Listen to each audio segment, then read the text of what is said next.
Delta Force Season 9 is almost done, and if you have been grinding this season, you already know how brutal the lobbies have been. But here is the thing, the players dominating those lobbies are not necessarily the most skilled, they are just running the right guns. And today I'm going to show you exactly which 5 weapons have been carrying players this season, ranked from 5 to 1. Stick around, because the number 1 pick might actually surprise you. Starting at number 5, we have the AKM. Now, a lot of players sleep on this gun, and honestly, I get it.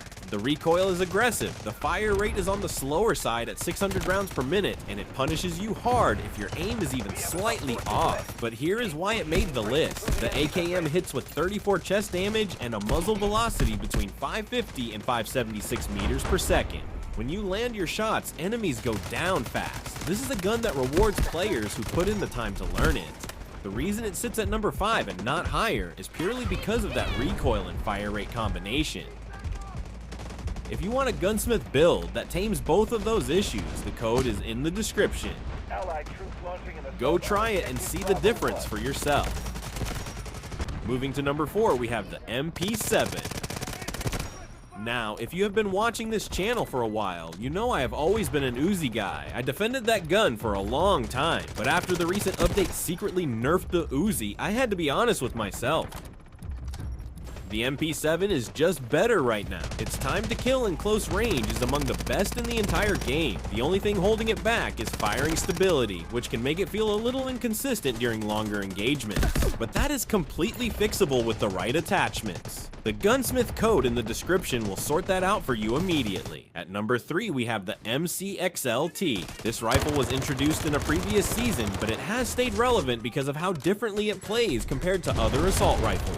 It was designed for aggressive, fast-paced combat, and it delivers exactly that. The handling and mobility on this gun are closer to an SMG than a traditional assault rifle, which gives it a massive edge in close to mid-range fights over guns like the K437 and AKM. Now here's where it gets interesting.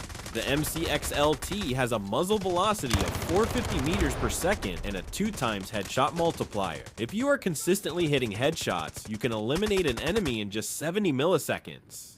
That is not a typo, 70 milliseconds.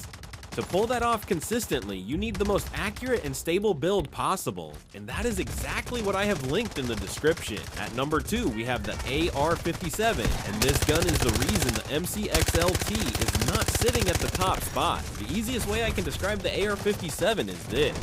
Imagine a P90, but on steroids. It fires at an insane 900 rounds per minute with a muzzle velocity of 525 meters per second, making it one of the absolute fastest killing weapons in Delta Force right now. What makes it even more impressive is the mobility. That top-mounted 50-round magazine keeps the gun lightweight and the handling speed high, so you are never feeling slow or sluggish in a fight. In aggressive situations where you would normally swap to an SMG, the AR-57 does the job better. If you caught my dedicated Gunsmith video on this weapon, you already know how dominant this build is. Either way, the code is in the description. And the number 1 gun in Delta Force Season 9 is the AK-12. Now for a while, this was one of the most debated topics in the community. AK-12 versus CY-19 versus M7. Players were going back and forth, and honestly the confusion was valid because all 3 are strong, but the recent update made the answer very clear.